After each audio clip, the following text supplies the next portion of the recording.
전해드린 대로 민주당 돈봉투 의혹 수사의 핵심 인물이죠. 이 송영길 전 대표가 오늘 다시 검찰에 셀프 출석을 한다고 합니다. 네, 관련 내용 최진영 변호사, 설주환 변호사와 함께 자세히 짚어보도록 하겠습니다. 안녕하세요. 안녕하십니까? 자, 왜 자꾸 이렇게 경찰에 셀프로 출석을 하시는 걸까요? 정치적 전략과 법적 전략 두 가지가 숨어 있다 이렇게 볼 수 있을 것 같은데요.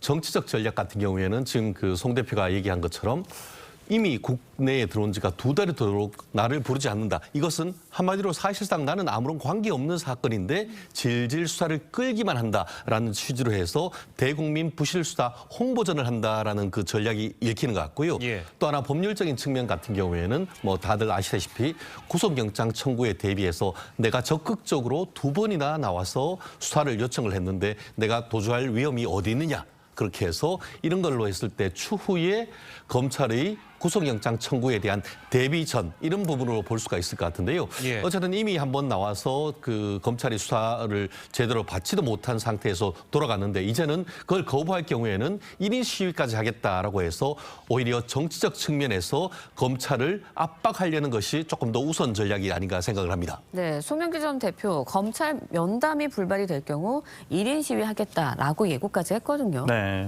그러니까 과거에 이게 이 돈봉투라든지 사건 관련해서 아니면 뭐 선거 자금이라든지 정치권에서 이런 사건을 대표적으로 보면 과거 2003년도에 이해창 대표가 대선 선거 자금으로 500억을 수수했다라고 인정을 하고 당시에 본인이 자진 출석을 하신 경우가 있었어요. 근데 네. 물론 지금 송영길 대표와는 좀 다른 케이스긴 합니다. 이제 그때는 뭐 검찰에서도 수사가 예고돼 있었고 그런 부분이 있었는데 지금 송영길 대표가 지금 얘기하는 것은 그러니까 제가 이 사건 막 터졌을 때도 그때 뭐라고 여기서도 말씀드렸던 것 같은데 7월 말 예정이었거든요. 기국 네. 자체가 그때 들어오셔도 충분하다. 왜 그러냐면 그 사이에 그 어찌 보면 송영길 대표는 이 사건에서 가장 정점에 있다고 볼 수 있거든요. 그렇다고 한다면 밑에 관련 돈봉투 돈의 흐름에 대한 조사가 된 다음에 마지막으로 송영길 대표를 불러서 그러면 이러한 흐름에 대해서 알고 있었느냐, 알았을 수도 있지 않느냐, 보고를 받았느냐 이런 내용에 대해서 수사를 하는 것이거든요. 그게 마지막 수사의 정점인데 이제 당시에 5월 달에 들어오실 때만 해도 여론에서도 그렇고 뭐 민주당 안에서도 뭐 당시에 엄청 당장 와야 된다라는 뭐 어떤 강한 기류가 있었기 때문에 이제 기구를 하셨던 건데 저는 모르겠습니다. 지난번에 일단은 한번 불발된 상황이 있었기 때문에 이번에는 저는 검찰에서도 뭐 사전에 협의는 안 돼 있지만 그래도 우리가 그 어떤 검찰 조사라는 것이 무조건 조사만 있는 게 아니라 조사 전에 면담도 있거든요. 면담 과정도 있고 그다음에 그럼 면담을 통해서 그러면 우리는 이런 식으로 지금 조사를 할 예정이다. 언제쯤 조사를 할 예정이다라는 것을 그래도 송영길 대표에게 얘기를 해준다면 그래서 송영길 대표도 그래서 그러니까 체면이라는 것도 있고 그다음에 검찰에서의 입장도 너무 또 이렇게 돌려보내는 것이 서로에게 저는 좋지 않다고 보이거든요. 그렇다고 한다면 이번에는 조금 지난번 같은 불상사는 없었으면 좋겠습니다. 예, 말씀하신 것처럼 이제 송영길 전 대표의 입장에서만 보면 좀 억울할 것 같기도 해요. 이 파리에서 잘 지내다가 갑자기 뭐 들어오라고 그래서 빨리 들어왔는데 이 검찰 수사는 또 하지도 않고 자 그래서 경찰의 수사가 어느 정도 좀 빨리 진행되거나 아니면 언제쯤 한다는 것을 좀 본인이 알 수만 있어도 이게 좀 어느 정도 가능할 것 같은데 자 변호사님 보시기에는 이 송영길 전 대표의 소환이 언제쯤 이루어질 것으로 예상하십니까? 지금 이번 이른바 돈봉투 사건과 관련된 수사는 크게 봤을 때 이제 한 3분의 1 선을 지나가고 있지 않는가 이런 게 평가를 하고 싶은데요. 네. 왜 그러냐 하면은 수사는 크게 봤을 때에 돈을 준 사람한테 대한 조사 그리고 나아가 돈을 받은 사람들에 대한 조사 그리고 그것이 정리되면 최종적으로 송영길 전 대표에 대한 수사 이렇게 크게 세 파트로 나눌 수 있을 것 같은데 지금은 돈을 주기로 기획을 하고 준 사람에 대한 그 수사를 마치고 구속영장을 청구하는 단계이고 네. 나아가 이제는 돈을 받은 사람 지금 같은 경우에 한 29명 정도에 대한 특정을 해서 관련된 자료를 압수수색을 영장을 발부를 해서 그것에 대한 조사를 하고 있지 않습니까? 결국 그 물적 압수수색을 통한 것을 분석한 다음에 돈을 받았다고 의심되는 사람들을 불러서 소환 조사를 할 겁니다. 그 다음에야 최종적으로 이 수사의 활용점정 내지 정점에 있는 송영길 전 대표에 대한 수사가 이루어질 겁니다. 그렇다는 점에서 아직 그 송영길 전 대표 같은 경우에는 실질적으로 검찰에 나가서 조사할 받을 가능성은 아직은 상당히 요원하다. 그렇기 때문에 검찰은 뭐라고 했죠? 지난번에 왔을 때도 정말 나와서 조사를 받고 싶고 있고 한다고 하면은 그렇게 오기 전에 서면으로 변호인 의견서나 변호인의 본인의 진술서를 제출해달라라고 요청을 했었습니다.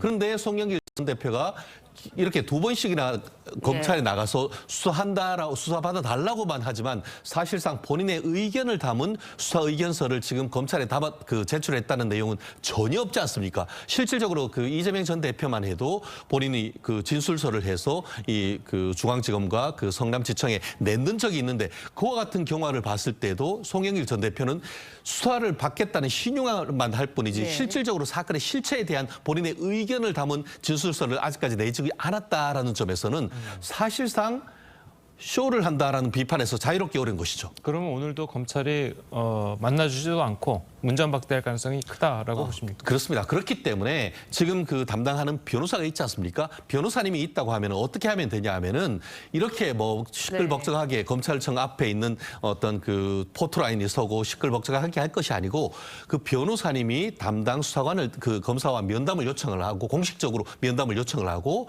그 수사검사님과 서로 협의를 거쳐서 향후에 어느 정도로의 어떤 수사를 예측하고 있다는 것을 서로 얘기를 하면 되는 겁니다. 그게 일반적인 변호사가 저도 하는 일이거든요. 그런데 그와 같은 일을 한다는 것은 전혀 없이 그냥 막무가내로 찾아갔다 하는 것은 그것이 이른바 힘 있는 그 정치인들이 검찰에 대한 갑질이 아닌가 하는 그런 비판에서 자유로울 수가 없고 검찰로서도 사실 우리가 계획을 하고 조사를 하고 있는데 계속 와서 수사하는 것은 오히려 조사와 수사에 방해하려고 한다라고 비칠 수 있고 향후 그러한 점은 나중에 기소가 됐을 경우 법원으로부터도 어떤 수사나 조사를 받는 것에 대한 어떤 전체적인 어떤 그 태도 이런 부분에 대해서 마이너스가 됐으면 마이너스가 됐지 본인이 플러스가 되긴 어렵다는 점에서 계속 이러한 전략으로 가는 것이 합당한지에 대해서는 내부적으로 다시 한번 검토를 해야 되는 것이 아닌가 저는 그렇게 봅니다. 아니 그렇다면 이 변호사님도 이제 잘 아시고 모든 변호사님들이 그런 것들은 잘 알고 있을 거 아닙니까? 미리 이제 수사 요청서나 아니면 면담 요청서를 제출해야 된다는 것은.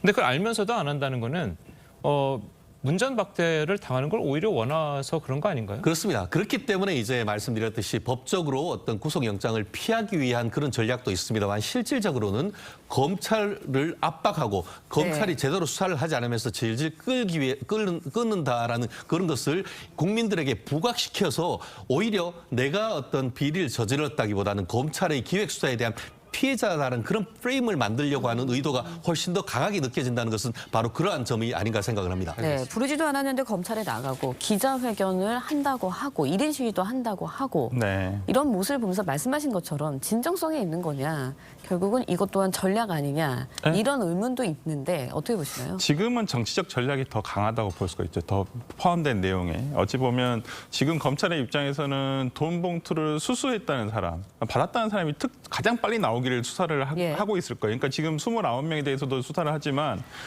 만약 제가 검찰이라고 한다면 이 29명에 대한 수사와 별도로 가장 먼저 돈을 받았다라고 하는 사람이 나오는 수사를 먼저 해야 되거든요. 그 사람이 나와야지만 이 사건에서의 어느 정도 실마리가 잡힌다고 볼 수가 있어요. 그렇기 때문에 저는 송영길 대표에 대한 소환은 최소한 윤관석 의원인지 이성만 의원의 어떤 체포 동의안의 부가결 이걸 전부 다 그 이후에 어떤 영장실질심사까지 끝난 다음에 소환이 최소한 이루어져요. 왜냐하면 이분들에 대한 수사가 제대로 이루어져야지만 그 다음 단계예요. 송영길 대표는. 그렇기 때문에 지금은 송영길 대표가 본인이 억울한 마음이 더 클 수도 있죠. 그냥 진짜 프랑스에 있다가 갑자기 소환돼서 와서 그래도 조사를 저번에 예를 들어서 면담이라도 했다면. 그러니까 최진영 변호사님 말처럼 의견서 제출할 수 있어요. 근데 검찰에서 우리가 앞으로 이걸 어떤 부분에 대해서 조사를 할 예정인데 이 부분에 대해서 그럼 의견서를 내주십시오. 그러면 송영길 대표도 듣고 나서 그 부분에 대해서 그러면 제가 당시에 있었던 상황이나 사실관계를 해서 제출할 수 있거든요. 근데 지금 제가 보니까 지금 검찰과 변호인 측에 아마 그런 내용에 대해서 전혀 소통이 되지 않은 상황에서 일단은 좀 나가보자. 그래서 얘기를 서로 해보자라는 얘기 같고요. 그래서 저는 검찰에서 어느 정도는 그냥 차담 정도라도 했으면 좋겠다라는 생각합니다. 그러니까 최 변호사님 말씀대로 아까는 이 구속영장에 대비하기 위한 전술 중 하나이다라는 분석들이 이제 많잖아요. 그러니까 예를 들어서 지금 정말 구속영장이 청구가 된다면 기각될 가능성이 많습니까? 일단 구속영장의 사유가 범죄의 중대성, 도주 우려, 증거인멸 가능성이 가장 크지 않겠습니까? 근데 도주 우려 우려는 없죠. 뭐 어디 지금 출국금지 돼 있는 상태이기도 하고 본인이 공개 행보를 하고 있기 때문에 그렇고 범죄 네. 중대성은 좀 따져봐야 될 것 같고요. 그다음에 증거인멸의 우려가 있냐. 그러니까 송영길 대표가 지난번에 예를 들어서 아무것도 없는 새 폰을 제출했다는 것이 아마 검찰에서는 가장 중요한 증거인멸의 사유로 들고 있을 것 같은데 그것만으로는 저는 구속 사유가 될까라는 생각은 아직까지는 현재까지 드러난 언론에 나온 어떤 수사의 어떤 정도로 네. 봐서는 구속 사유가 좀 충족되기에는 좀 어려운 상황이다 저는 봅니다. 네, 마지막으로요. 네네. 하나 여쭈고 싶은 게 그렇다면 송영길 대표가 이렇게까지 나오는 이유는 뭘 얻기 위해서 이러는 건가요? 지금으로서는 어찌 보면 정치적인 목적이 더 센 것 같아요. 어떤 이 사법적인 요소를 판단하기보다는 본인이 검찰에 어쩌면 싸운다는 느낌? 그러니까 정치인이지 않습니까? 현역 정치인이고 어찌 보면 송영길 대표가 지난 대선 이후로 어떤 정치적 생명을 이어갈 수 있을 것인가에 대한 좀 우려는 있었습니다만은 지금으로 해서 오히려 한동훈 법무부 장관과 검찰과 싸우는 형식으로 해서 본인 아직 현역 정치인이라는 것을 좀 보여주는 것 같습니다. 예.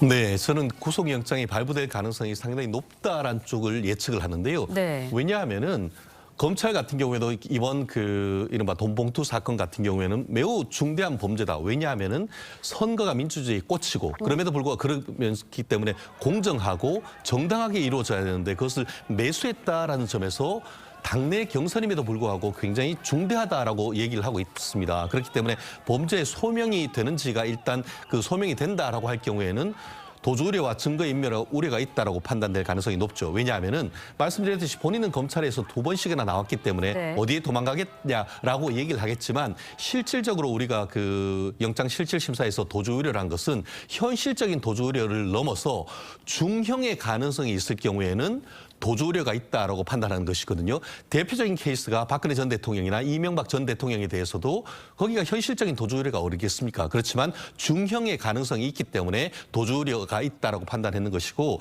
나아가 그렇기 때문에 검찰 같은 경우에는 이미 송영길 대표 지금 프랑스에서 지금 본인이 초대를 받아서 얘기를 하고 있다고 해서 이미 출국 금지까지 돼 있는 것이 바로 도주 우려를 생각해서 했는 것이고요.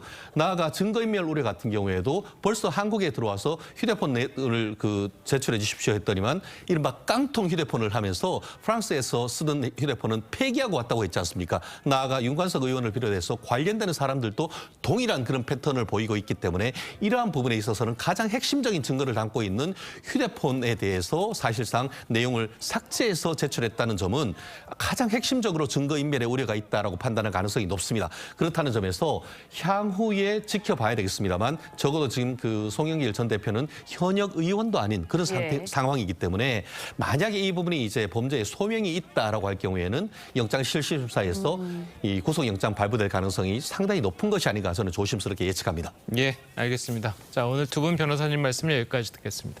잘 들었습니다. 고맙습니다. 고맙습니다.